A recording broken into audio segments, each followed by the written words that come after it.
What's up, filthy animals? It is another episode of Blockbuster Mentality. I'm your host, Ben Secord. And I'm Davo. And today, we will be giving our top 5 films that should have won Best Picture. Because sometimes, it's just not right that film did win Best Picture and this film did not. We will give our films for that. So sit back, relax, let's talk some movies. And Dave, I'm an Oscar junkie. I'm a big Oscar guy. I know, it has its negative notions towards it. I know it has its negative feelings from certain people, how it's just Hollywood patting themselves on the back. But right. I'm a big Oscar guy. I love the Oscars, and it's my movie Super Bowl. Yeah, well, the Oscars the Academy does deserve some criticism for playing too much to politics and playing too much to, the ideas of the day when they should be focusing purely on the artistic merits of the films in that period. Instead, sometimes they allow themselves to be carried away, and that leads to snubs. Right. So here we are, we're picking our top 5 snubs, I think is how I would say.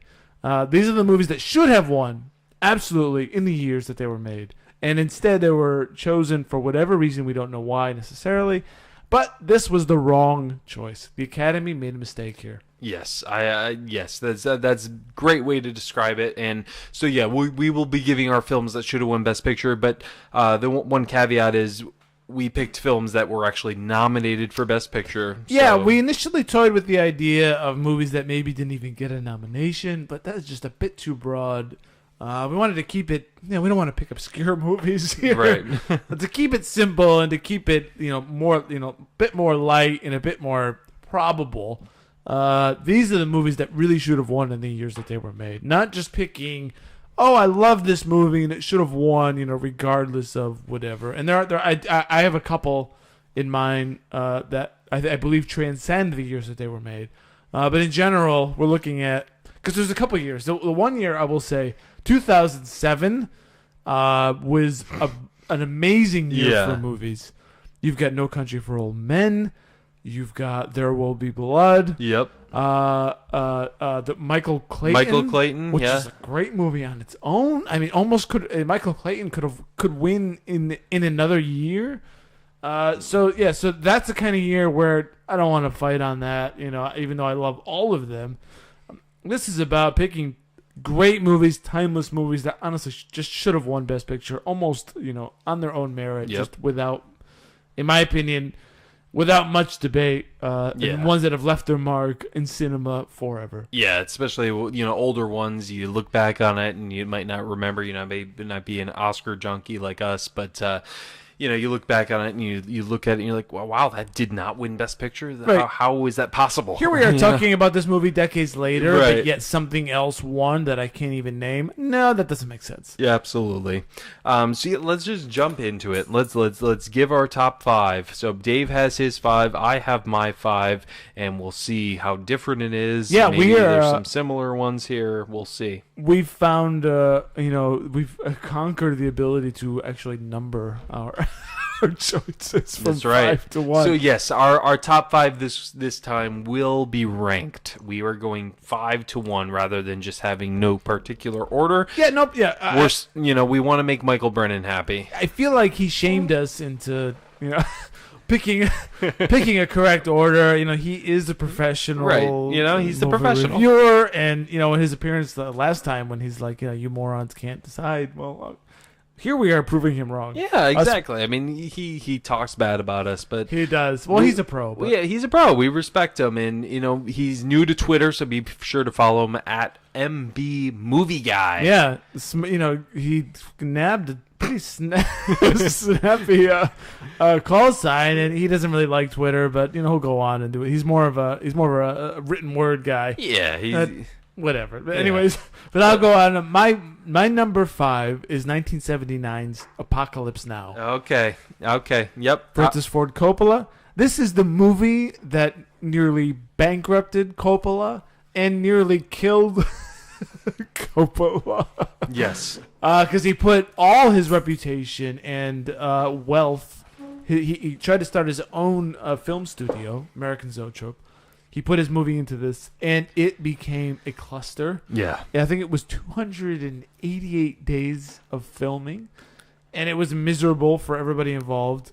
If you've seen the movie, great. If you haven't, you need to watch the documentary, Hearts of Darkness, filmmakers something. I forget the exact title. It's a 1991. Hearts of Darkness. Hearts of Darkness, which was basically made by his wife. While filming. She was doing like her own footage of him working. It's narrated partially by her, and you watch the cast, and they all seem like they're all on drugs and all out of their minds. Absolutely. Martin Sheen, Dennis Hopper. Yeah, Dennis Hopper is completely. He's out of his mind in the film and outside the film. Martin Sheen, I think, had health issues. He had like a collapse. Everyone, like, they barely made it through the production. And it basically, when you see the in this documentary, well, of course in the movie, but you see how this is going on and on. It's over budget. It's a disaster. And then he finishes it, and this movie is brilliant. Yeah. This is, I will say, this is the best Vietnam War movie. Yeah. I don't think Platoon comes close to this movie. This shows the insanity of war and what men, I think, because I wasn't there, but the insanity of going through that situation was the men that were on drugs and going through this craziness and just killing people because that's kind of your job. Right. And how, like, the jungle makes everybody crazy. And yeah, I mean, it's like you said. The only other thing I can compare it to is Deer Hunter. Yeah, but cool. Even so, I think this is this. I think Deer Hunter was a bit more of a psychological character drama. And also more of the after effects of the war. Yeah. I'd say where Right. this is just in the war. When this you're is there, where you're this in is the what thick it's of it. like to be there. Yep. When you're, I don't think anything captures, when or you- at least makes me feel right. that. when you're in the shit. Right.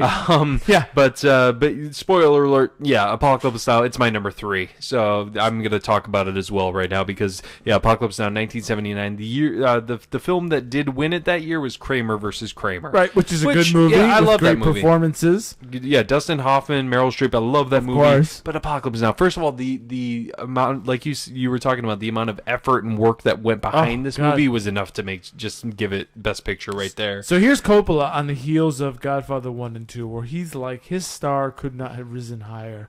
And he takes on this project based on Conrad's Heart of Darkness novel, going into Africa, which is a bit different. And he's like writing on set.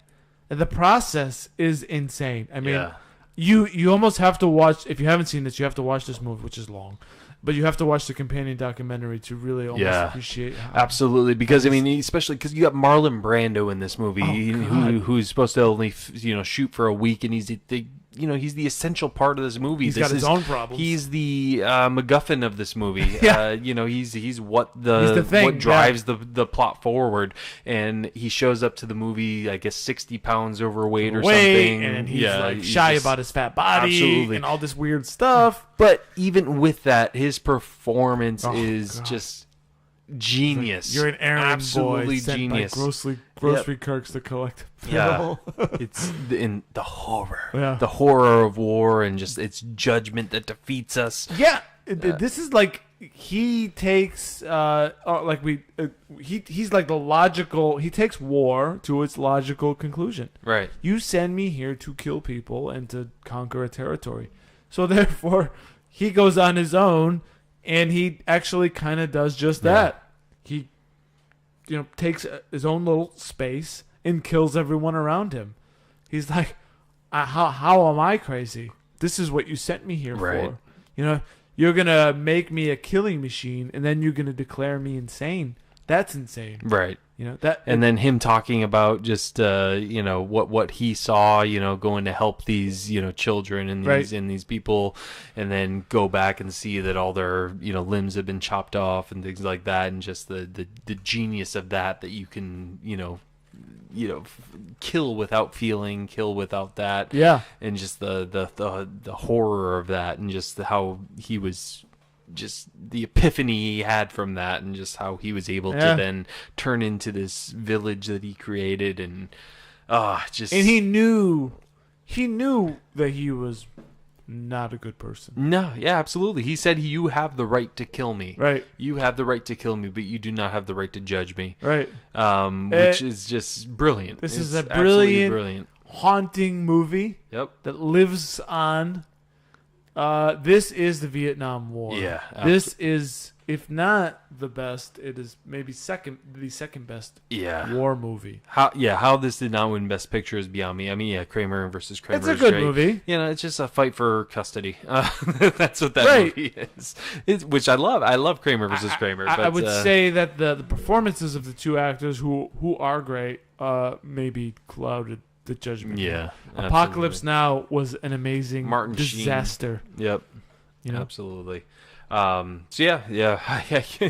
Again, so that's my number 3. That's your number 5. Right. So yeah, we're in agreement there. So far in our list.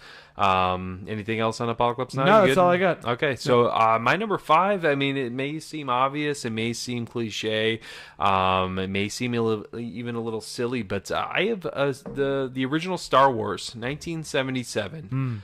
What won that year was Annie Hall. Love Annie Hall. Love Woody Allen. Love everything about it. Yeah.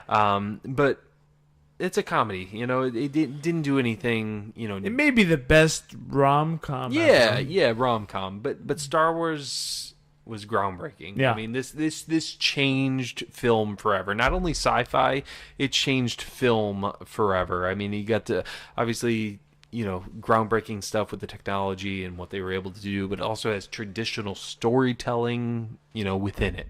You know, it's got the hero's journey, the typical hero's journey, and it just it's weird to actually trying to describe what I feel about Star Wars, just because Star Wars is just my life. Right. I mean, how many times have you seen this movie? Yeah, exactly. I mean, it's just it even holds up today, I'd even say. I mean, yeah, some of the effects, I guess, are a little outdated at this point, but at the same time, yeah, I mean, they used practical effects. I don't think so. Yeah. I don't think it. I think it's aged very well. Yeah. So and I just love. I mean, I guess when I was preparing for this show, I guess the one thing that just stood out to me is just, you know, Luke is just stuck on this island. You know, we've all been stuck at some point. Not island, I should say. This planet in this world. You know, we've all been stuck at some point in our lives, and we're looking to the stars to see what else is out there. And he is able to get there. You know, he's able to harness that, and you know, obviously it took his aunt and uncle to be killed, and, you know, tragedy to happen, but, you know, he's been looking for something else his whole life, looking at the stars. In the epitome of this movie, what really sets the tone for this movie, the epitome of this movie is him looking at the sunset, looking off at those two suns with that music, amazing score, and just you know, we long for, you know, what else something is out else, there, something else. We all long for that. Yeah, we all long for that, and the sunset. Yep, that reminds me of there's a line of Lord of the Rings about Twilight Fancies, which is actually it. I mean, it's at the end of the night, you imagine yourself doing something, trying to do something great, and Luke does. Yeah,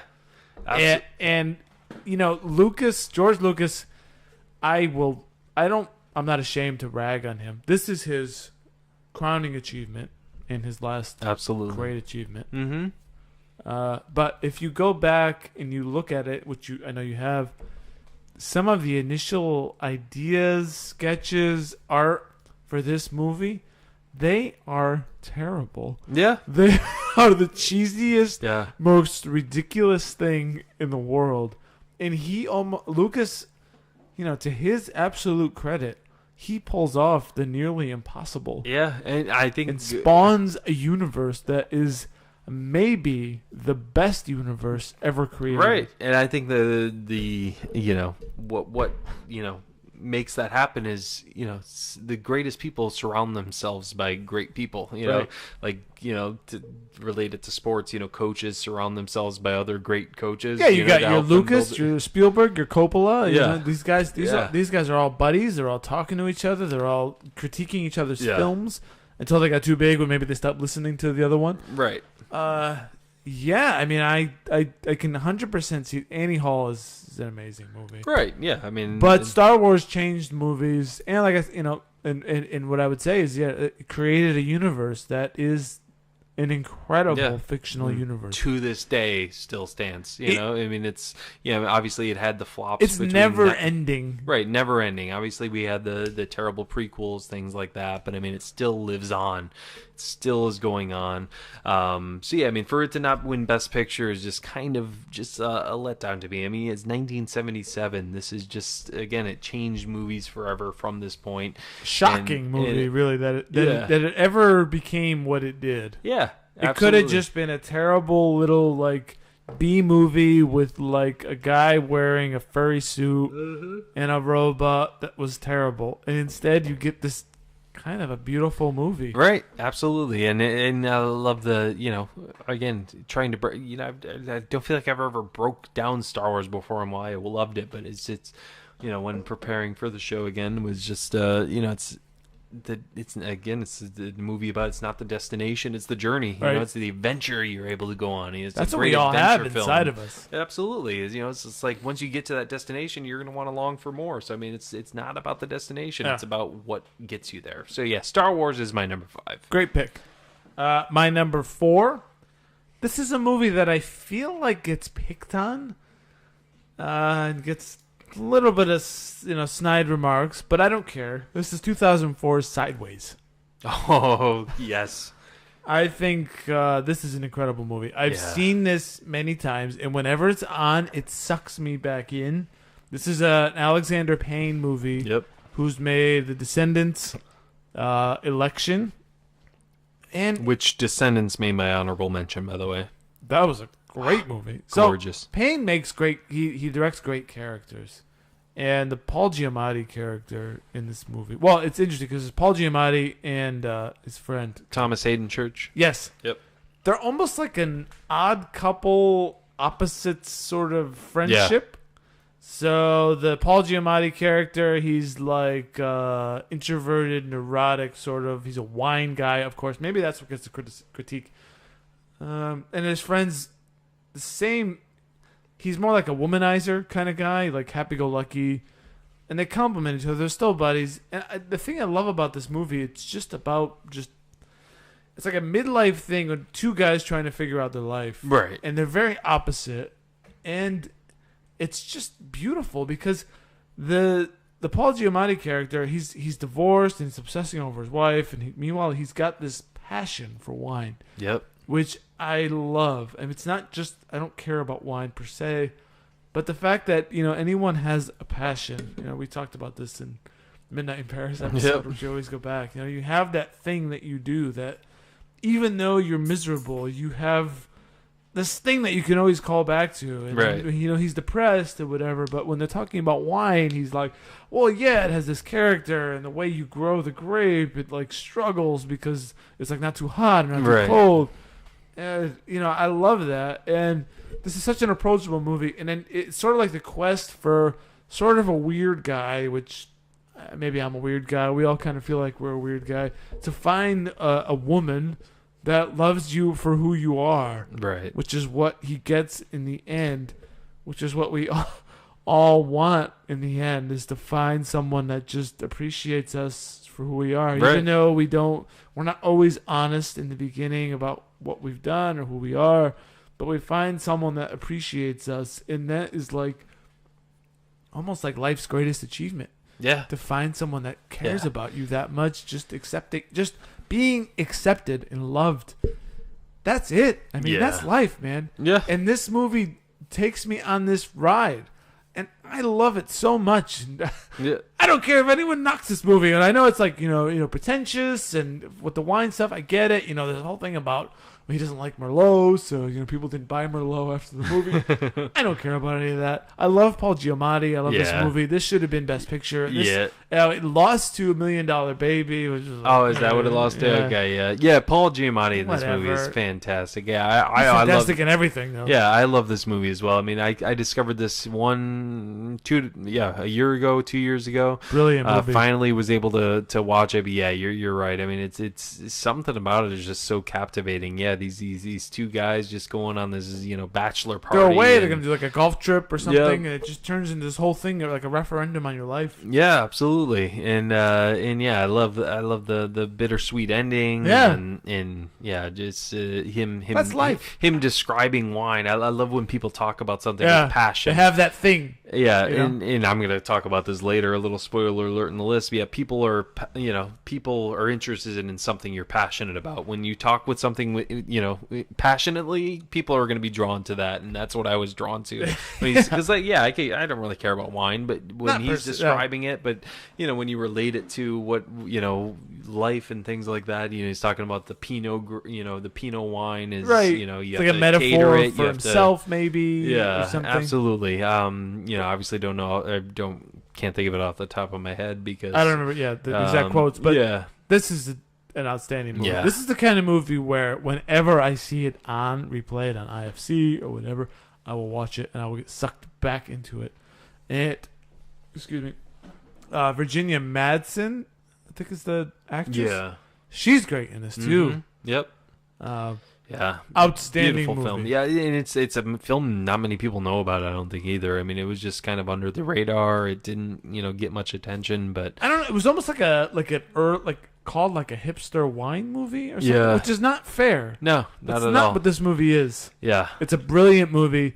This should have been Best Picture. Yeah, absolutely. Yeah, totally agree. So, great choice. I'm glad you picked that because that's a wonderful movie. What do you got for number 4? Number 4 I have, which I was shocked didn't win Best Picture when I prepared for the show, The Graduate, 1967. That year, In the Heat of the Night won. But, yeah. That film. The Graduate, Dustin Hoffman, I mean, his breakout performance, Mrs. Robinson. Also, the soundtrack. Yeah, I mean, that's the main thing I was going to say. I mean, first of all, arguably the best soundtrack ever in a movie. It fits so perfectly. Simon and Garfunkel are amazing, right? For sure, brah. Now, I don't know if this was, because it's so long ago, I don't know if this was the kind of thing where it was released only on the soundtrack of the movie. Yeah. Maybe it was. Maybe this was like an exclusive sort of deal. Where you only heard this music, you had to buy the soundtrack. Yeah. I know Paul Simon had written some of these songs before he even knew about this movie, but it just somehow fit. Yeah, I don't remember the exact story. But yeah, just a great, again, an amazing picture for 1967. I mean, movie? It's obviously the soundtrack. What was that? What one? In the Heat of the Night. Oh, yeah, that's right, yeah. In the Heat of the Night. But yeah, again, it's about a film about being stuck, like I said, with Star Wars, being stuck in a place and, having to, live up to what your parents want you to do, but really that's not what you want to do. It's a movie really about depression. You're just kind of stuck in this lull, and then you get into this relationship that you should not be in. It's about self-destructive behaviors and how you're able to, get through those and just being selfish and not really realizing what's right in front of you. Dustin Hoffman is Dustin Hoffman. Yeah, absolutely. And again, the soundtrack. I mean, it's about someone. He just graduated grad school. He's got his parents, pressuring him to do this, do that. What are you going to do next? He's like wealthy, but he doesn't have any prospects. Yeah, absolutely. You're expected to, do this thing, and then there's, you've accomplished these things, grad school, and then it's just like the now what in life. So I mean, he goes off and has an affair with this older woman, Mrs. Robinson, and then ultimately his parents then say we need you to date her daughter. Why don't you go ahead and take her out? And he's a total jerk to her when he first takes her out, and then he realizes he loves her and wants to track her down. Yeah, and he's just he starts ruining people's lives. I mean, he ruins Mrs. Robinson's relationship just by falling in love with her daughter, and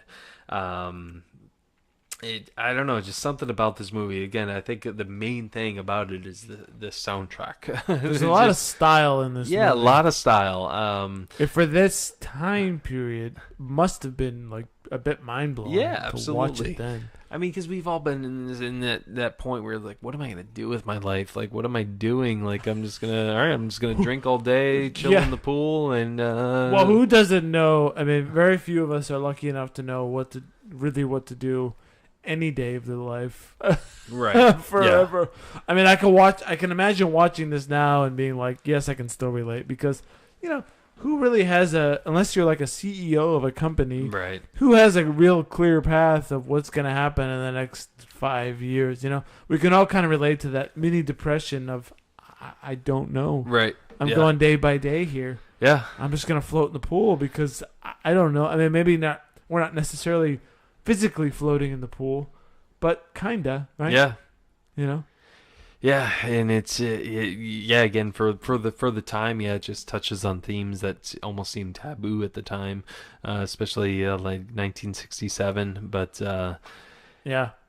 just great call. Love that movie. Love the movie, and shocked that it did not win Best Picture, and I think it should have. Definitely should have. My number 3, and I don't know if this is too obvious, or I might get an argument. I don't know. But 1946, It's a Wonderful Life. Yeah, I mean... Now, this movie did not win Best Picture. No, yeah. And this is a movie that is on TV every year.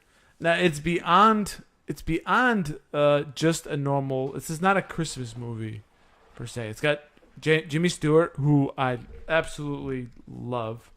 I think this movie is just a no-brainer. It's a beautiful movie. It's about a guy who falls in love and makes a family and just sort of just gets depressed about his situation. And it became almost just like Dr. Strangelove, which we talked about. This one became oddly relevant with the Great Recession, with bank runs. Yep. And, I remember seeing this as a kid, but then seeing it just a couple of years ago being like, yeah, if we don't all sort of stick together, then this whole thing can kind of fall apart, which it almost did just a few years ago. He's just an earnest man who just gets sad because he's trying to do the right thing and he wants to kill himself. Yep. And it's just about, just appreciating what you have.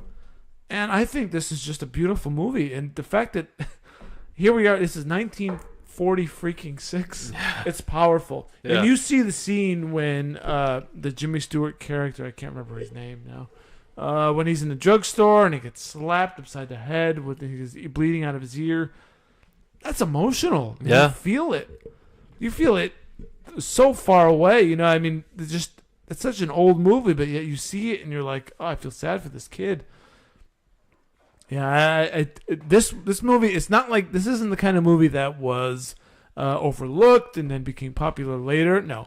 This movie was nominated for Best Picture. This movie was nominated for Best Director, Best Actor. I believe there might be a couple other things. And it lost. And it should have won. This thing lost to... hold on. I have Best Years of Our Lives. I have no idea what that movie is. I mean, that just goes to say how great of a film It's a Wonderful Life was, that everyone's heard of it. If it's a Wonderful Life. I don't get tired of this movie. Yeah. This movie is timeless. It's about the basics of the human condition, just being happy for the family and the life that you have, because maybe you are better than you think you are. Right. Because if you are gone, then people will miss you. Yeah. Because when you leave, this is going to set off a chain reaction of things that will be irrevocably harmed. Right. Because your little good deeds that you feel like you're not being recognized for have actually kind of held up the world. Yeah. And all you need to do is just go home and people tell you they love you, and it just like melts your heart. Right. I love It's a Wonderful Life. And this is just, this should just be the Best Picture. Yeah, it's this shocking. Is a no-brainer to me. I mean, I don't know if people thought of it different back then, but yeah, I mean, it's just a movie that's held up, and like you said, it plays every year, and it's just something that's... It gets me every time. Absolutely. Yeah, everything you said, I totally agree with, so I can't, not much more to say on that. What do you got for number 3? My number 3 was Apocalypse Now. Well, okay. Well, then we've settled that. You want me to go ahead? You want me to do my number 2 then, and then you'll do your number 2? Yeah, go ahead. All right. So my number 2 is one of my favorite films of all time. Is E.T. the Extraterrestrial? Oh, Steven wow. Spielberg, 1982. Look at you. I know. The film that did win that year was Gandhi, with Ben Kingsley. Yeah. So, Yeah. I mean, first of all, E.T. is a great coming of age tale, and unfortunately, I feel it's just written off as, oh, that's just a kids movie.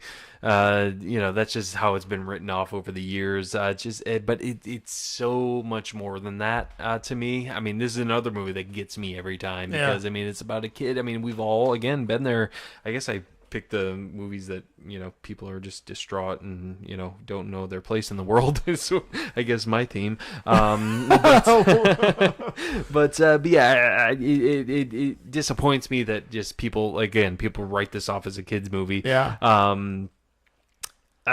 mean, first of all, I mean, I love the choice for Spielberg to he basically puts you in a 10-year-old's shoes.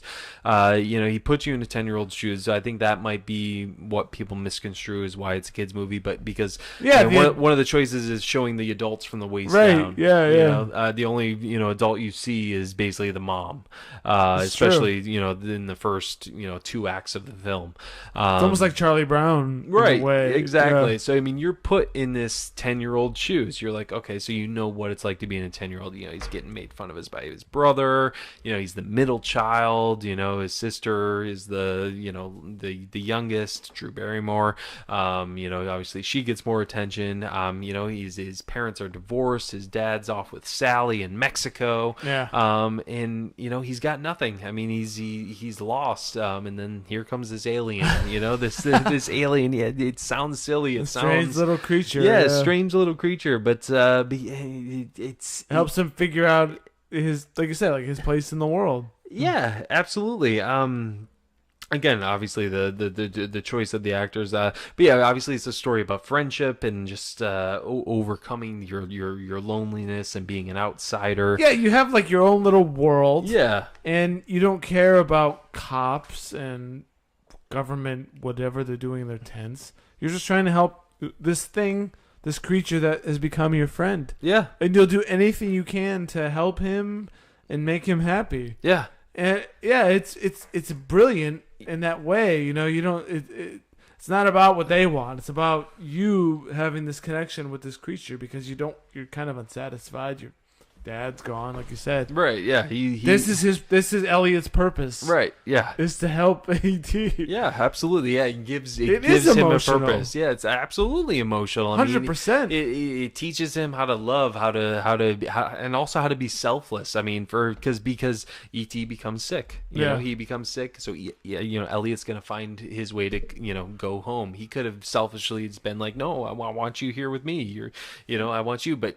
It's about being selfless. It's about, letting go and, being able, yes, it's like, yes, I'll be sad when they go, but ultimately this is going to save their life for them to be able to go home. Otherwise he's dead, he's a goner, especially got the themes of the government, wanting to do experiments on him, things like that. Figure out what you get as an adult, but when you're a kid, they're all bad guys. Yeah, and it teaches you to. That's the mindset you get into. They're bad. Like it's just about the kids. It's just about them, doing their thing. Absolutely. So I mean, he can still be happy. It's a learning experience for him. He still can be happy that he had this time with this friend. But ultimately, it's about being there in their heart because that's one of the most gets me every time.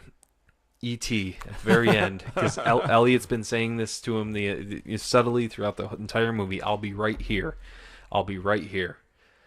You're assuring that person that you'll always be right here. But don't worry. When E.T. says it to Elliot at the very end with that gorgeous John Williams music, it means I'll be right here, but in your heart. I'm gonna always be here in your heart. He's always gonna have that feeling of knowing that. That person, no matter how far away, they're thinking of me. They're I have someone that loves me. And it's just, again, with the music and just the themes of that, and if you've ever felt like an outsider or felt alone in your life, just, it really hits home. And just watching it with my kids now, I still get choked up at the end. Just, again, it's not a kid's movie. It's a lot deeper than that. Like, it's just, it's. So is this Spielberg's best? To me, yes. Yeah. This is in my top 5 movies of all time. So 1982. 1982. Yep. So again, I told you before the show I was going to be passionate about it. Yeah. E.T. I think it's something it's about it, great. like when I tell people it's in my top 5, they kind of just laugh it off. But honestly, it's just, And who won in 82? Gandhi. Oh, that's right. Yeah. So, Yeah. so yeah, I mean that's what I have for E.T. I could probably go on and on, but yeah, that's my number 2. I've got no argument. It's a great movie, Yeah. and I mean considering the cultural impact, Yeah, absolutely. but just pure filmmaking impact. Yeah, definitely. I mean, it was nominated for Best Picture. I mean, it's not like it was just this, Yeah, it's not silly 80s kids movie. Like, right. This yeah. was well crafted, well done. Yep. Yeah, good call. Thank you, sir. My number 2, 1958, Vertigo. Nice. And this lost to Ben-Hur, which is fair in 59. Yeah, that's fair. Okay. But I've only come into contact with Hitchcock only recently. okay. And this movie is incredible. This is the kind of movie where you watch where it sits in your head for like a week. Yeah. I don't know. I mean, Vertigo is maybe the best movie ever made. I'd only put it behind maybe Raging Bull and the first two Okay. Godfathers. So you're going best. Okay. I'm saying this is Wow. yeah, that's where I'm going. So to me, this is almost another no-brainer. Well, it should have won. It wasn't even nominated.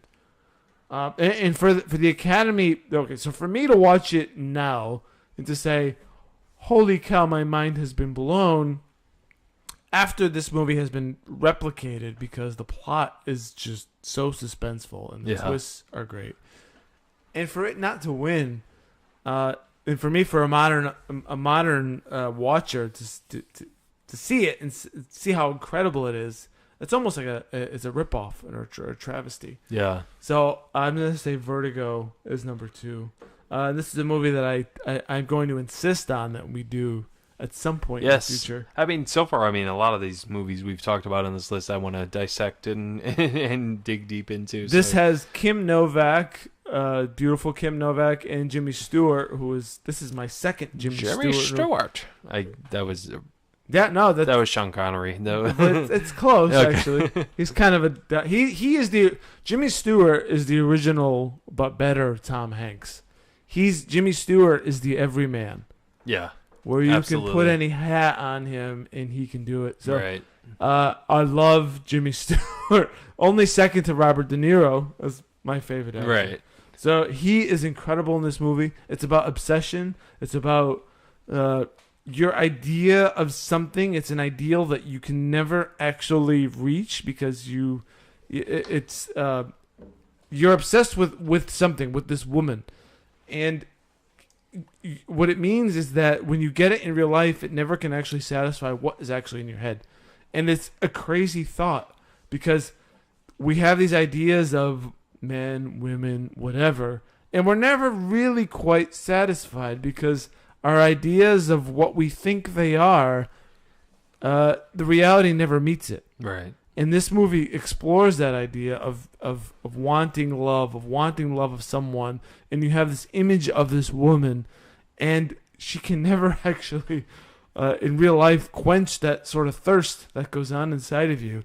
And Jimmy Stewart's kind of not a nice guy in this. Yeah. And the twists in it, when I see it, I'm like, my mind was blown when I first saw this thing. Yeah. So, to me, this is because I feel like this is one of the best movies ever made. The fact that it never made Best Picture sucks. Yeah. So I can't wait to revisit it because I saw it once years ago, so I definitely have to revisit that. But yeah, that is I love Vertigo. Yeah. And there we go. Good. What do you got? I like it. All right, so we're number 1. All right, mine is very recent, very, very, very recent, and it actually did win Best Picture for about 2.5 minutes, thanks to Warren Beatty. I'm going with 2016's La La Land. Oh, there you go. Ryan Gosling, Emma Stone. So do you think there was some shenanigans with the envelope, or? Nah, I don't know. I honestly think it was just a mistake. I don't know. Whatever. Moonlight. I did see Moonlight. That's what actually did win that year. I did see it. It was a good film, but like you said at the beginning of the show, it does. Oscars can get political and things like that. Yeah, we're talking about movies that are that we think we have or we think will transcend time. Right, absolutely. And La La Land, to me, I mean, obviously it's been described over and over again as a love letter to Hollywood, things like that. But it's just I'm a dreamer. Okay, I'm a dreamer, and this is a movie for and about dreamers to me. Yeah, but there's a bit of realism. Yeah, in this realism too. Because it's got a bittersweet ending. I mean, it's not just your dream's not going to always end up exactly how you would expect it to be. That's Hollywood, right? You're not always going to get the girl of your dreams plus have the job of your dreams, the life of your dreams. There's going to be some alterations of it. Your dreams are going to shift. Your dreams are going to change a little. There's going to be different versions of your dream, whether that's being with the person you love. How do you do it? I mean, we hear these great Hollywood couples or famous couples. The last one was, I guess, Chris Pratt and Anna Faris. I know. I cried so hard. But she was famous first. Yeah. And then he became a massive star. Absolutely. And how do you balance that? Yeah. I'm going to go filming for 2 months and God knows where, and you're just supposed to hold down the fort emotionally. And I'm going to show back up, and we're just going to pick right back up where we were. Yep. Or in the case of La La Land, I'm going to go on tour with John Legend. Yeah. Because this is what I think you wanted, I'm doing this, That's his dream. Yeah, his dream, is to be a successful musician, but you can tell he's not really happy with it, but he's doing it for her, because he thought that's what she wanted. Right. But yeah, that whole ending scene with them, getting a glimpse of what their life could have been, but at the same time, that's just a dream. We do have these fantasies where, if only I did this, this could have happened, or this could have happened. It's definitely a movie about, the grass is always greener on the other side. Yeah, I mean, I'm not even at all a musical guy. I think they're ridiculous and stupid, and they make no sense. Yeah. But this one pulled me in. Yeah, absolutely. Because I'm not a musical guy at all, but the music, pulled me in. But more so the story pulled me in. The story, I was invested in these characters. I fell in love with these two characters and wanted to know where they ended up. But the music was actually good. Yeah, this wasn't a cheesy score. It's Damien Chazelle who did Whiplash, which is a great, Whiplash was amazing. Absolutely, that's an honorable mention for me. But it's just La La Land. It's just every time I watch it, I do see this as a masterpiece. I think it's just a movie some people might not get, but I just like the realism of it. It's not always going to be a happily ever after movie. No, well, that's kind of what I liked about it. Just like life. 2016 was a a lot of good movies. Absolutely. You know, say Arrival, which we did. Yeah. I mean, that's worthy of a Best Picture. Yeah. In any year. Yeah. But yeah, La La Land. That's a great call. I mean, certainly over the winter. Yes. Yeah, and it's what a movie was always meant to be, like as a movie. Like at one point they're just flying through the air with music, you know. And it's a bit just of like, fantasy. Yeah, fantasy That's movie, okay. but at the same time, you get like that Hollywood. realism. Yeah. You got that realism at the end, like, hey, we didn't end up together, but hey, we're still. Yeah. Look at us now. Like, thank you. I liked it. Like, I'm glad I had you in my life to, you let me grow. You let me, get to where I needed to be. So yeah, La La Land will always have a place in my heart. To me, it was the best picture of 2016. Great call. Thanks, man. My number one, which may not come as a surprise to many, considering we've already done this movie, 1980s Raging Bull. Not familiar. What's that one? I was definitely gonna include that. I knew you were gonna have it, so I wanted to play a little different. But yeah, I mean that's. Well, we tend to do this, except we happen to sync on Apocalypse Now. Yes, but. To me, this is the movie that should have won Best Picture. You know, in a way, this is the sort of movie that should win Best Picture. Absolutely. This is a bit of an art movie. This is Martin Scorsese's masterpiece film. This may be, by Robert De Niro, the greatest performance by an actor ever. With debate, I get it. But he is. This may be the best performance of all time. At least arguably, right? Yeah. De Niro's performance makes this movie. And I wonder almost if the Academy has then switched an effect of as a consequence of not choosing Raging Bull, where it picks what they think are art movies with amazing performances. Because what won that year? Ordinary People, which nobody watches and nobody cares about, right? So it's almost like the Academy of today would have awarded the Best Picture to Raging Bull. Yeah, I think so. You know, and I wonder if they do that now because of their mistake with this movie. Yeah. I mean, if Raging Bull came out in any other year, I mean, I would hope so. Anyways, I mean, 1979, if it came out then, I mean, that was Kramer versus Kramer, right? Yeah, with Apocalypse Now. But I don't know. I mean, this actually feels like the movie that would be tailor made for the Academy to love. Yeah. But it lost, and it should have won.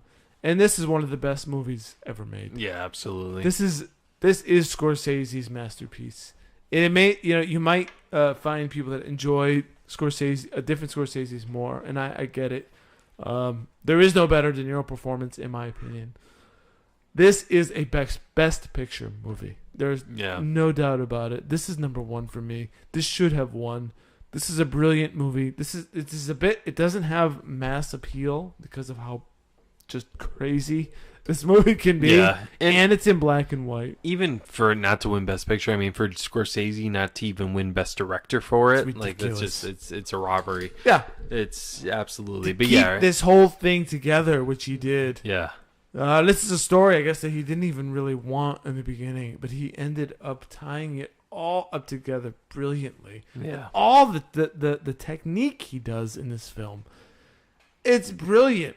This is an amazing movie. This is one of the best films ever made. This is must have won Best Picture. In a just universe, this would win Best Picture. So that's my number one. Yeah, I cannot argue with that choice. I think that's a great number one.